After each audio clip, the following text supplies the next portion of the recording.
Otro de mis maestros me contó alguna vez que me maravilló. La palabra Amerricúa viene de un vocablo maya y quiere decir país de los vientos. País entendiéndose que no había fronteras, de que esto era la gran isla de la tortuga para otros. La vida es la escuela del cambio. Cuando encuentras una respuesta, te cambian las preguntas. Aquí la única maestra es la reina de las transformaciones, eso que llamamos muerte. El resto somos todos aprendices. Pero no todos necesitamos aprender lo mismo.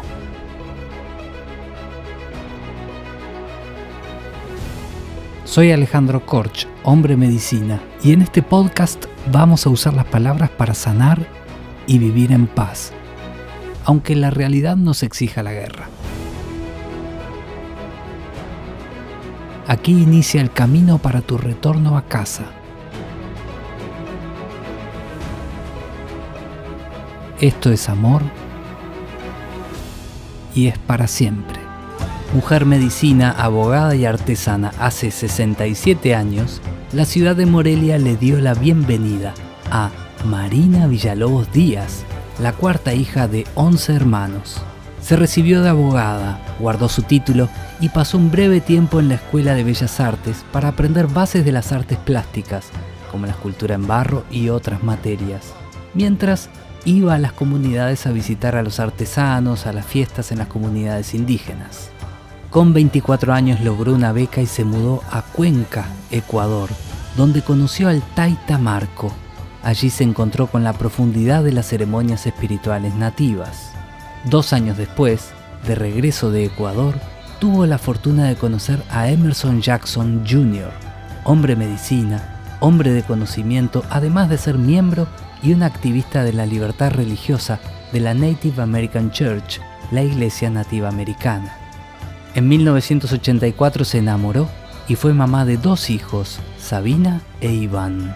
Laborando en Ciudad de México, en el Instituto Indigenista Interamericano, tuvo la invitación a participar como coordinadora del primer Festival Latinoamericano de Cine de Pueblos Indígenas que se llevó a cabo en el Museo de Antropología de la Ciudad de México en 1985. Se dedicó con alma y vida, esperando que el cine ayudara a que las personas se enamoraran como ella lo estaba de la cultura nativa americana. En 1992 participó en el apoyo del Paso de Jornadas de Paz y Dignidad, movimiento para reivindicar al mundo indígena en el marco de los 500 años del encuentro de 2 mundos, donde conoció a hombres y mujeres medicina y en particular al abuelo que le dio pautas importantes en su vida, Wallace Black Elk. Realizó el primer foro internacional sobre espiritualidad de los pueblos en la Universidad Michoacana de San Nicolás de Hidalgo, en la ciudad de Morelia, en 1996. De ahí surgió el CISEI, Consejo Interamericano sobre Espiritualidad Indígena, siendo cofundadora de esta organización, contando con varias publicaciones de las memorias de la mayoría de los foros. Desde entonces a la fecha, se realizaron 8 foros en diferentes países de Latinoamérica y aún se está esperando por el 9º.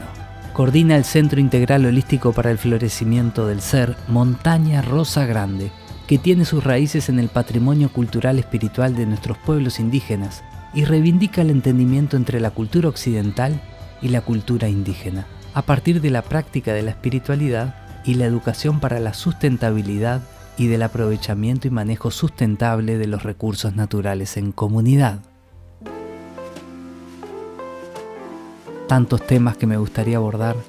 Para mí es un honor darle la bienvenida a Es Amor y Es para Siempre a la tía Marina, quien hace 21 años nos recibió a Nati y a mí, 2 jóvenes mochileros por entonces que viajábamos por América de ceremonia en ceremonia, uniendo el sur con el norte con el sur. Nos abrió varias puertas, como llegar a un concilio maya en Guatemala.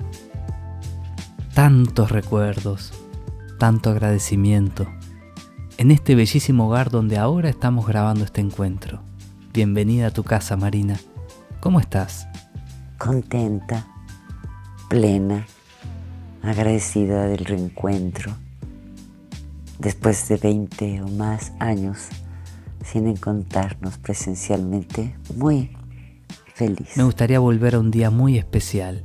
Empezar este encuentro por el día que para ti nació la conciencia. Muchas gracias, sí.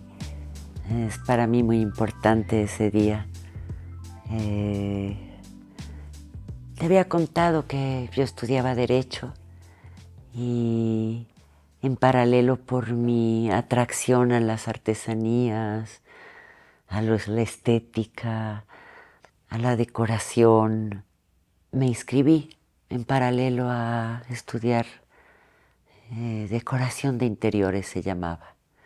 Y es muy curioso que en las materias que teníamos estaba una materia de antropología social. Un sacerdote de buen corazón, antropólogo, que no sé por qué tenía que hacer un trabajo sobre control de la natalidad. Y nos comentó que allí había pozos en cada barrio de los manantiales donde las mujeres iban a abastecerse diariamente para cocinar con una belleza, con una estética, con una elegancia, con un garbo tan hermoso. Sí, me acerqué a esas mujeres que ya me deslumbraban por la manera de vestir y me invitan a su casa. Yo lo que quería, ¿verdad? Entonces vamos rumbo a su casa, vamos conversando. Solo recuerdo tanto en mi impresión, en cómo me impacta el conocer a estas mujeres con tal preciosidad de vestuario, de sus vestidos, de cómo a muchísimos años después de la conquista guardan la tradición, conservan su idioma, conservan sus costumbres. Y muy encantada acepté, claro, ir a su casa. Así recuerdo que eso es muy característico, el hacer las tortillas a mano, con esos aplausos que se sienten, ponerlas en el fogón, y desde el fogón seguimos compartiendo con algunas otras mujeres que se encontraban en casa. Quien me había invitado, sí, era la mujer de casa y con la que yo conversaba más. Y yo recuerdo que abrió su baúl de donde guardaba sus tesoros, como el vestido de novia con el que ella se había casado. Recuerdo que me lo probaron. Eso es alto honor, ahora lo pienso. Y de alguna forma regresé con todo el cuestionario en mi mente para vaciarlo. Eran preguntas fuertes. Hablar de relaciones sexuales o de si quieren más hijos o qué piensan ellas de cuidarse o no o cómo se cuidan. Preguntas muy íntimas.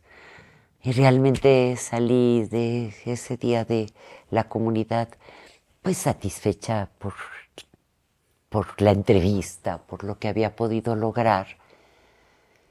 Y ya en la paz de la noche, en el estar así como procesando la experiencia, realmente me di cuenta que llegué sumamente bien impresionada. Realmente fue la primera vez que conocí una comunidad indígena, la primera vez que pude entrar a sus casas, a lo más íntimo de sus vidas, el compartir con risas, el que compartieron sus tortillas con un poco de salsa y algunos frijoles. Pero lo que más a mí me dolía en mi corazón es de haber visto aquella manera de preservar su costumbre, arraigarse a ellas. Fue un arrepentimiento muy grande. Las niñas o los niños de ciudad, a algún momento hasta entonces, nos burlábamos Y yo alguna vez participé en risas y en burlas, porque entre niños decíamos así como alguien fuera un poco, ay, pues tontito, y recuerdo así que con qué profundidad de arrepentimiento en mi corazón y lágrimas le rezaba a mi Dios y le pedía mucho perdón porque había participado de esas burlas. Ese día me nació la conciencia, pude ver tan cercana, pude ver algo que ya estaba en mi memoria, pude despertar mi propia memoria, pude reconocer inclusive parte de mi legado ancestral, de mi conexión, que aún no lo sabía, con el pueblo purépecha, que no me lo habían así abierto en casa.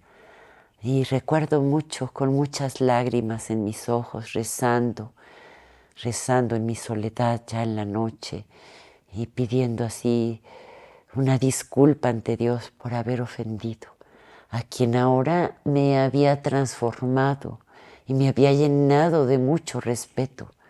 Conocer una forma de vida en la que pude estar presente por un día que para mí me nació mi conciencia. Y por eso lo guardo como un tesoro en mi corazón. Tantas cosas que me gustaría conversar contigo, Marina. No quiero perder la oportunidad de profundizar en el mestizaje. Yo siento que la toma de conciencia de que somos todos mestizos sería parte del nuevo paradigma que derrumbaría un montón de muros que nos hacen daño como humanidad. Para mí somos mestizos desde el comienzo porque somos seres espirituales haciendo una experiencia humana. Somos la unión de una madre y un padre con todos los linajes que ellos nos dejaron. Llevamos muchos ríos de sangre que confluyen en nuestro corazón. ¿Qué es el mestizaje para ti? Algo polémico, algo en lo que también, así como tú, has percibido que es interesante, ¿no? Que pueda haber como una discriminación. Yo creo que es un derecho y un privilegio. Hablar de mestizaje podría ser bello poder revisar la historia. Pero si contamos acá cómo fue la historia en México, primero tuvieron que guardar las tradiciones en casa y hay un manifiesto que es precioso, precioso, que no voy a decirlo, pero por un tlatoani, por un guía espiritual, Cuauhtémoc, que con honor le conocemos como Cuauhtemotzin, en señal de reverencia. Pero en aquellos tiempos está dicho que se guardaran las tradiciones, que se guardaran, que se compartieran de abuelos a hijos, de hijos a nietos, y que llegaría el momento en que llegaría el nuevo sol para que el aviso de que podían salir de nuevo. Solo algo así del mestizaje como tú lo llevas, yo recuerdo así en alguno de mis maestros, Wallace Blackett, ¿no? Que primero es que sí, los españoles creían que iban a la India, ¿verdad?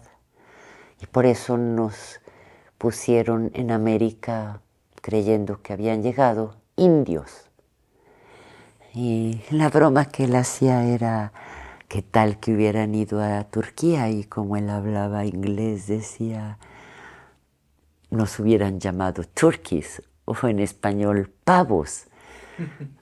Pero en otro de mis maestros en mi vida alguna vez escuché algo que lo hice mío. Cómo es que no había la creencia, la conexión de los indios. Y me gusta la alegoría que hace con el indios, el llevar a Dios dentro.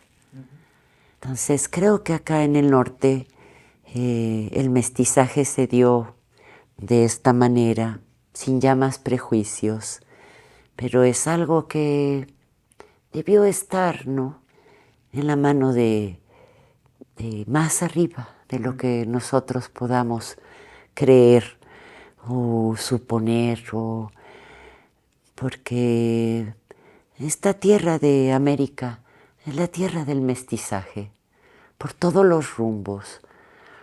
Hay quien habla, nosotros tenemos un Francisco Vasconcelos en este México, que él hablaba de donde se daría el crisol de una nueva raza, más a otros visionarios. Entonces, yo creo que es un tiempo de parar con esa discriminación de un lado para otro, de poder reconocernos todos hijos e hijas de la misma Madre Tierra, que es el tiempo de resolvernos, y también nuestros hermanos indígenas con los que he podido tener diálogos, conversas y compartires, de que es el tiempo de que nos reconciliemos, de dejar de sufrir, de que si abusaron, de que si violaron, del derramamiento de sangre, de más que todo a esto, a más de 500, muchos otros añitos que lleva la conquista después del 492, que estamos hoy aquí, todos hijos e hijas, con una posibilidad hacia la reconciliación. Eso es mi pensar, eso es como yo lo miro.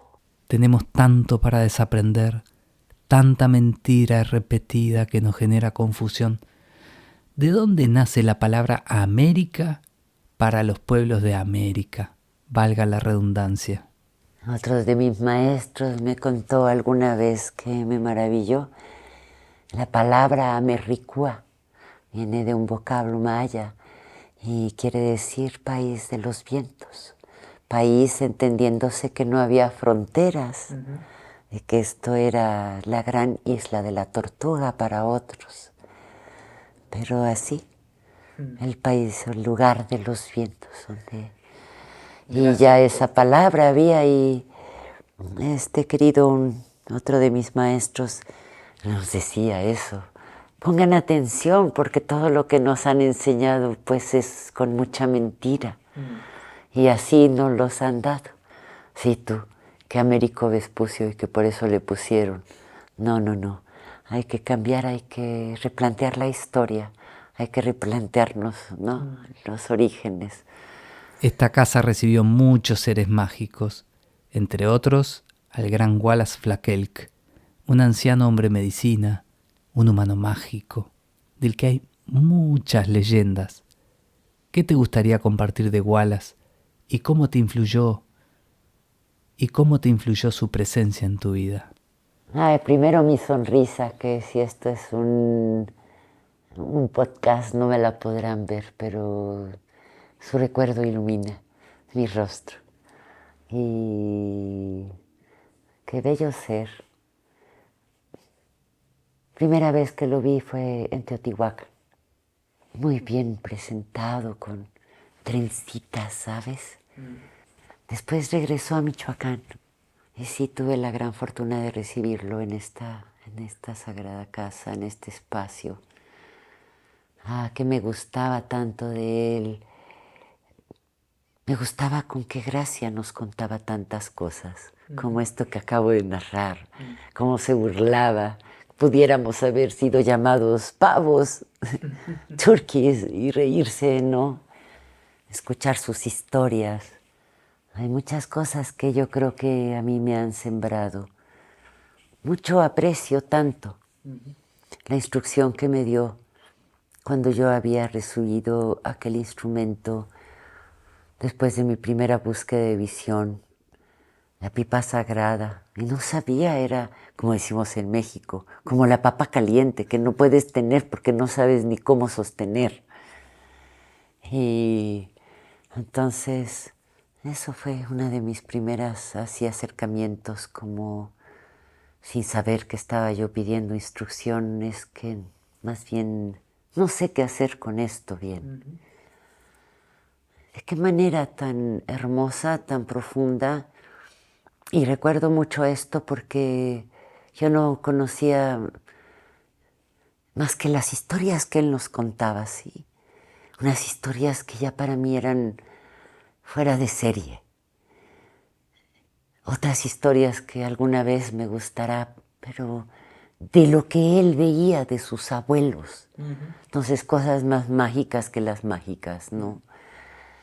Y como el de niño, por ejemplo, lo cuento ya. Veía a sus abuelos en agua transparente, pura, con plumas blancas, con el puro rezo, meterlas en el agua y sacarlas. Y él nos decía o me decía, con colores que ni tú habrías imaginado. O sea, cómo no, la alquimia de los abuelos, todo su aprendizaje. Yo no sabía quién pues el abuelo era, aún estaba pues en los albores así de transitar, de caminar, de este camino rojo como le conocemos, ¿verdad? Recuerdo muy bien la instrucción de cada detalle, que no voy a repetir aquí, porque eso me gusta compartirlo generalmente de viva voz, cuando yo comparto la instrucción, porque es la que yo llevo en mi corazón. Pero iba a haber un temazcal, y estábamos afuera del temazcal, o sea, frente al fuego, sabiendo que daba a mí la instrucción de qué hacer. Recuerdo que colocó la pipa frente al altar. Y él entró con un chorcito, Alejandro, así su pantalón, su calzoncillo de temazcal. Yo estaba ayudándolo, yo lo estaba acompañando todo el tiempo antes en el fuego, estuve ahí. Y realmente contar así las cosas que a mí me impactaron en un principio, más allá de todas las conversas, otras conversas, ver así como de repente el temazcal se movía, pero yo estaba pensando, está temblando, está francamente temblando. De repente pasar sobre nuestras cabezas el sonido en la oscuridad de una sonaja que en mi imaginación era, ¿qué te diré?, de unos 30 centímetros. Imagínate ese sonido de esa sonaja, un sonido importante. Después sentí como estos abanicos que nos fascinan por su belleza, por su de plumas especiales. Como sentí plumas así, una abaniqueada sobre mi cabeza. Un compañero que estaba a un lado cuando salió y compartíamos, después dijo que él quiso tocar las plumas y que lo que había sentido era un águila, con cuerpo, pico, cola, que sintió el cuerpo. O sea, me queda que creer, ¿ves? Porque lo que yo sentí, o sea. Después, en la puerta del altar, porque esto es preciosidades, había una luz que así prendía, apagaba, una luz. Yo decía, ¿pero a qué horas trajo la lamparita? No entró con lamparita. Pero hablaba de la luz. Y hablaba de la luz que quien nos estaba haciendo la traducción, estábamos dirigiendo ese temazcal en una zona arqueológica, en un centro ceremonial de aquí, de Michoacán, que se llama Iguazio, lugar de coyotes. Y empezaba a hablar el abuelo de lo que los abuelos, ellos están felices que estemos aquí rezando. Ellos manifiestan su gusto que vengamos aquí a rezar. Y después habló refiriéndose a la luz. Detrás de esta luz está la sabiduría. Y hablaba profundidades de la luz que venía de su propio instrumento, de esta pipa sagrada que él había caminado por muchos años. Era un abuelo muy mágico en mi vida. Abuelo que nos dejó, que hasta la fecha siempre me gusta nombrarlo, me gusta recordarlo. me saca la sonrisa, porque además así nos dejó mucha enseñanza. Hay otra cosa de mucha profundidad para explicar los procesos de enfermedad. Entonces, él nos decía, todo comienza con una preocupación. Y si esta preocupación que tiene el ser lo alimenta, va en un descendente, en una espiral descendente. Esta preocupación se vuelve el dolor. Esta preocupación se vuelve ansiedad. Esta preocupación crece y se vuelve enfermedad. Se vuelve algo crónico y sigue el descendente, la espiral descendente, hasta que no hay otra, hasta donde llega la muerte. Para mí ha sido bien valioso. ¿Y cómo recordar los estadios de alegría en nuestras vidas, más allá de lo que nos haya preocupado o dolido? Entonces, esto lo he compartido en otros espacios, en algunos foros. No es mi sabiduría, es legado de una manera para poder salir.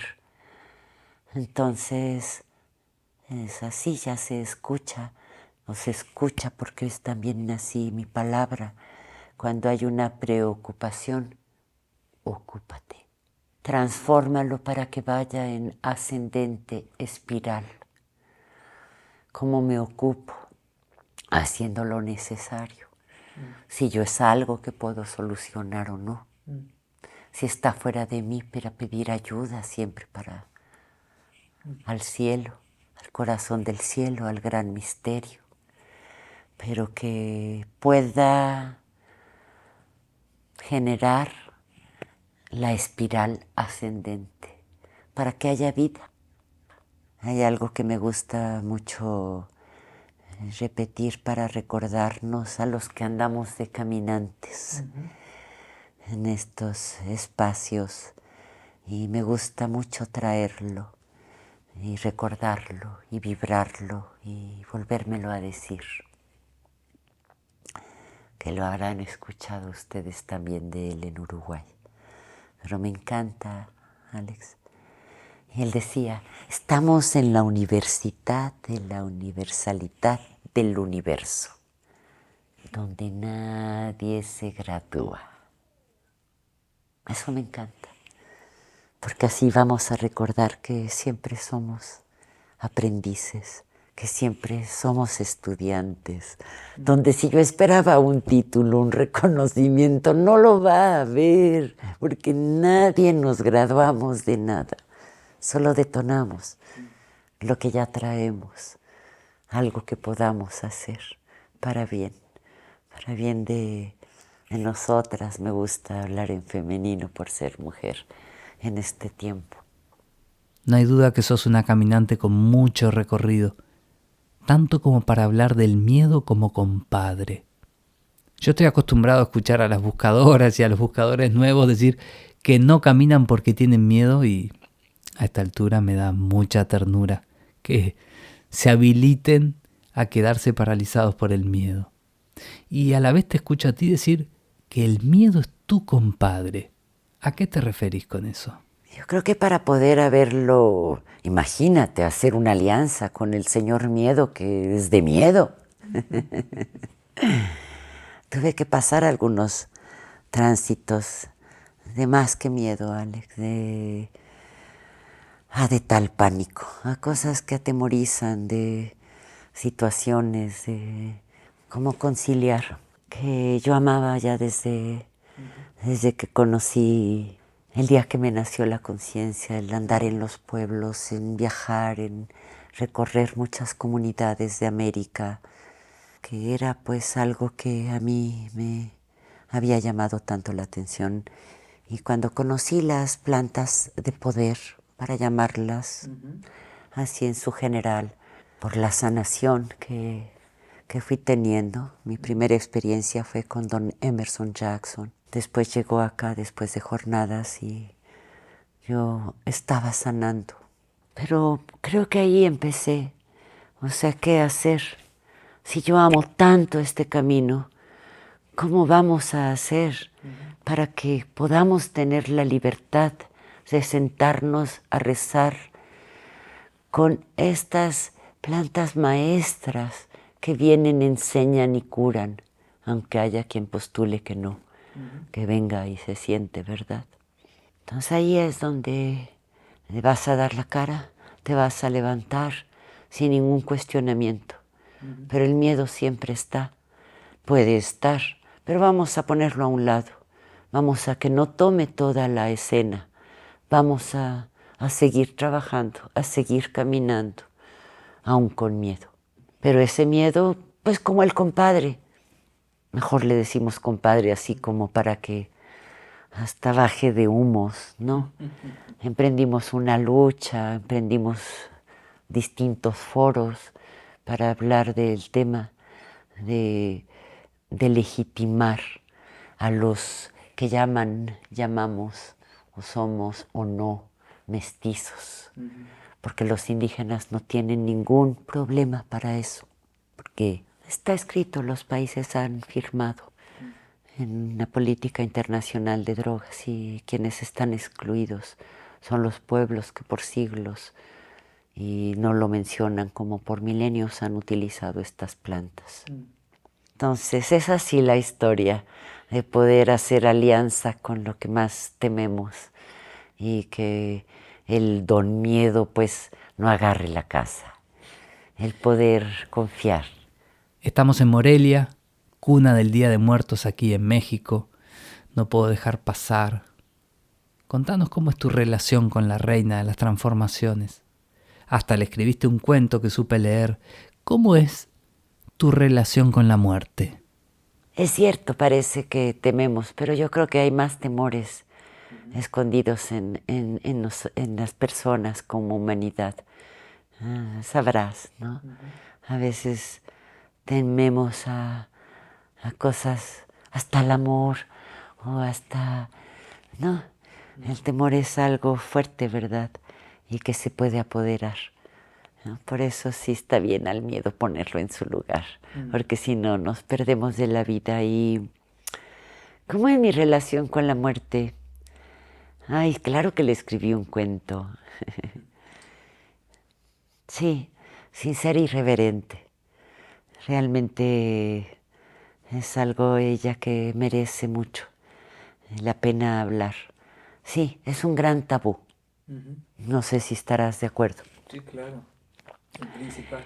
Oh, sí, el hablar de la muerte en familias, yo lo sé, pues por esta cercanía o por este gusto, ¿no? Quizás es el misterio, ¿no? El saber de la muerte, pero no es que quieras saber ya, ¿verdad? Así que ni me oigas ahorita. Hay familias, ¿verdad?, que dicen, ni hables de eso, para no atraerla.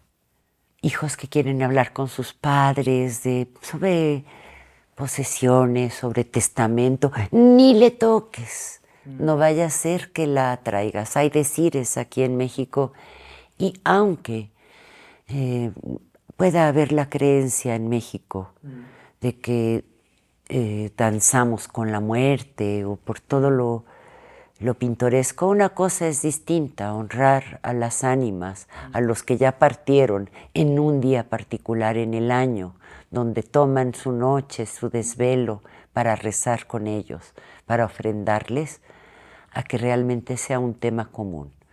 Creo que en muchas culturas, y no nada más la mexicana, sino se extiende el tabú. Entonces yo creo, pues, ¿por qué de temerle? ¿Por qué temerle si la contratamos desde que nacemos? Si es ley natural de la vida, todo lo que nace muere, o la transformación, ¿no?, de todo esto. Entonces yo pienso en la muerte, le escribo el cuento porque yo misma fui tocada por de esos diagnósticos que podrías creer que ni quiero pronunciar la palabra porque es mi jugueteo. Pero de esos diagnósticos que puedes percibir que viene con, como los futbolistas, ¿no? Con la tarjeta roja de que a lo mejor ya tienes que salir del juego. Entonces ahí realmente viene una nueva conciencia para mí sobre con la muerte. Realmente me recuerdo a mí misma rezando y hablando con gran espíritu y decirle, pues, si es mi tiempo que me recojas, aquí estoy. Sí pidiéndole un chance, pero dame un chancito de no dejar cosas que no están resueltas. Como es una enfermedad silenciosa y pues sabía que tenía unos meses, pero sí, para mí hubo primero una entrega. Aquí estoy, si es mi tiempo. Pero no me dejes dejar cuestiones de papeles, no dejar líos. Pero ahí creo que en este precioso aprendizaje viene una nueva conciencia, ¿sí? Tendríamos que estar más aliados a la muerte, porque todos sabemos.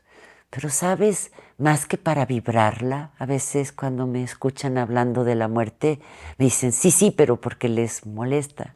Pero vamos a hablar de la vida, que ahora es que la tienes, ¿no? Y no es más que un reconocimiento, un recordatorio de agradecer cada día que se nos permite vivir y de hacer un buen recorrido de cada día que se nos otorga. Porque para mí prepararse para bien morir es haciendo un bien vivir, un buen vivir.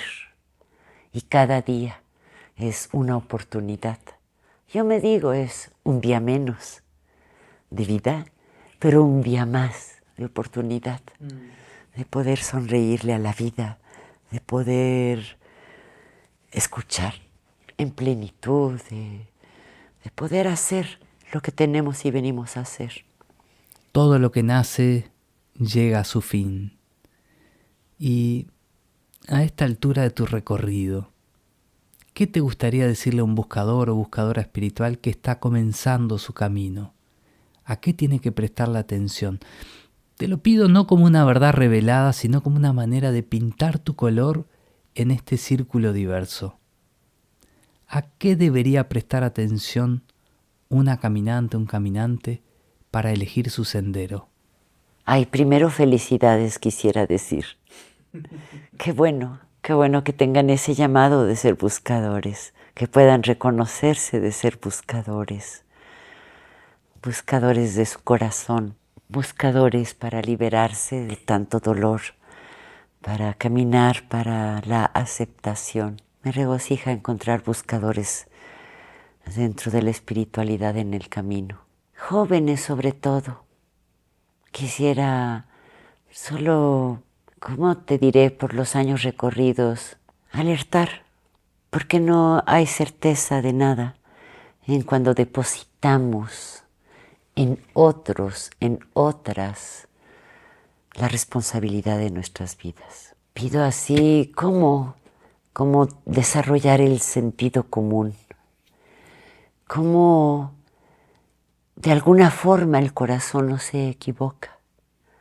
Y creo que ya hay maneras o quien nos comparte cómo es el camino de enlazar mente con corazón. Claro, llegamos muy necesitados en estas búsquedas.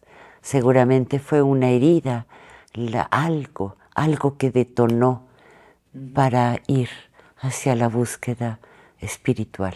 Entonces, solamente así, pues que hagan caso a su propio corazón, que lo hagan también a veces quizás no en solitario. Yo creo que no nada más hombres y o mujeres, ¿no? A cuidarnos, sino ambos. como seres humanos, cuidarnos. Y que cuando algo no esté conforme al latido de tu corazón, no permitas que nadie te someta, que nadie te seduzca, que nadie haya cierto tipo de dominación.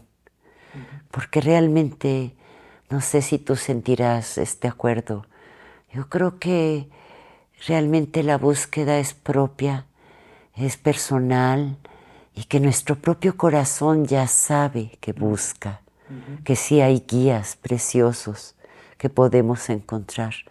Pero eso, que no permitamos caer en ningún tipo de abuso.